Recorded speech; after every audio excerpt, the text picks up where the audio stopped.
So hello everyone, एक बार फिर से आप सभी का आपके अपने इस यूट्यूब चैनल पर स्वागत करता हूं। तो दोस्तों, ये एनपीएस से रिलेटेड बहुत बड़ी एक खबर निकल के आई है।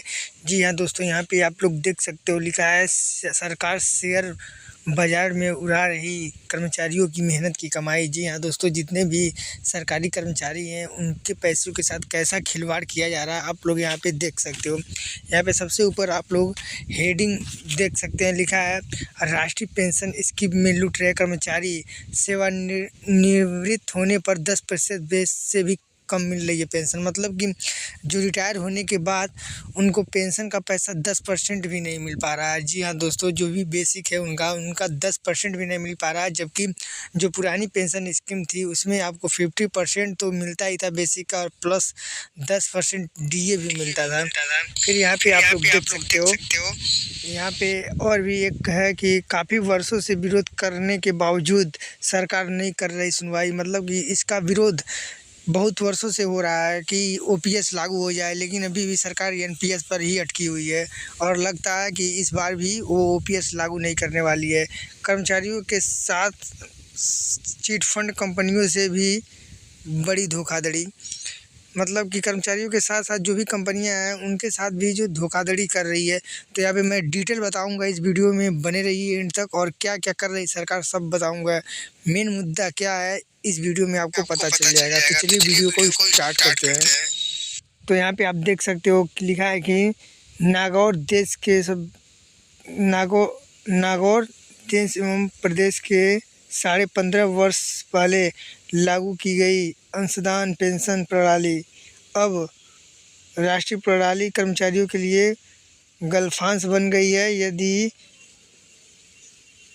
यह कहा जाए कि राष्ट्रीय पेंशन प्रणाली एनपीएस कर्मचारियों के लिए चिट फंड कंपनियों से भी बड़ी धोखाधड़ी साबित हो रही है। अतिशयोक्ति तो नहीं होगी, लेकिन इसके बावजूद जो कर्मचारी को उनके पेंशन, उनके वेतन का जो 10% भी नहीं मिल पा रहा है, जो जबकि वेतन से हर मिलने वाली रकम वाली जो राशि थी वो सरकार क्या कर रही है, वो चिट फंड कंपनी में निवेश कर रही है। ऐसे में कर्मचारियों के सेवानिवृत्त के समय शेयर मार्केट 1947 के पूर्वी एशिया या 2008 के विश्वव्यापी मंदी के दौर की तरह गिर जाता है और सारा पैसा डूब जाएगा और सरकार हाथ खड़े कर देगी।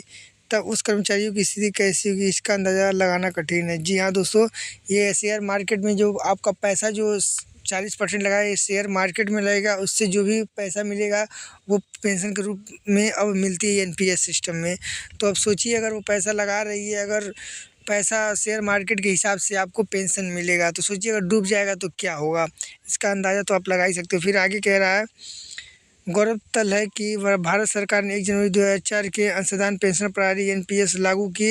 इस योजना में पेंशन के लिए वेतन से 10% की कटौती होती है, लेकिन सामान्य भविष्य निधि जीपीएफ की सुविधा नहीं है। एक प्रकार से एनपीएस पेंशन योजना न होकर शेयर बाजार आधारित 100% अनुरक्षित म्यूचुअल फंड योजना है, जिसमें सेवानिवृत्ति के समय पेंशन की कोई गारंटी नहीं है।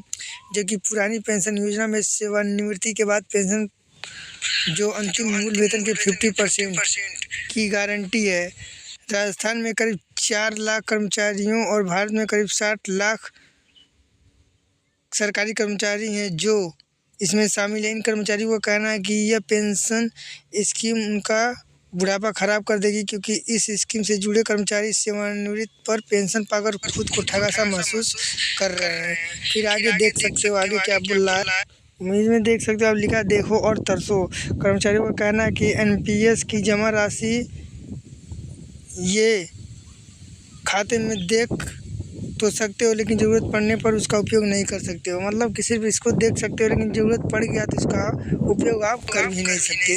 फिर यहाँ पे आगे देखते हैं, देखिए 4% भी नहीं पेंशन के। फर्स्ट में कह रहा है, अलाय निकासी केसाराम गुदारा ने करीब 42 वर्ष तक डाक विभाग में नौकरी की। वर्ष 2010 में उनका स्थायीकरण हुआ और वर्ष 1 साल पहले सेवानिवृत्त हुए तथा 32,000 से अधिक वेतन था, लेकिन पेंशन शुरू हुई तो मात्र 1240 रुपये मिले।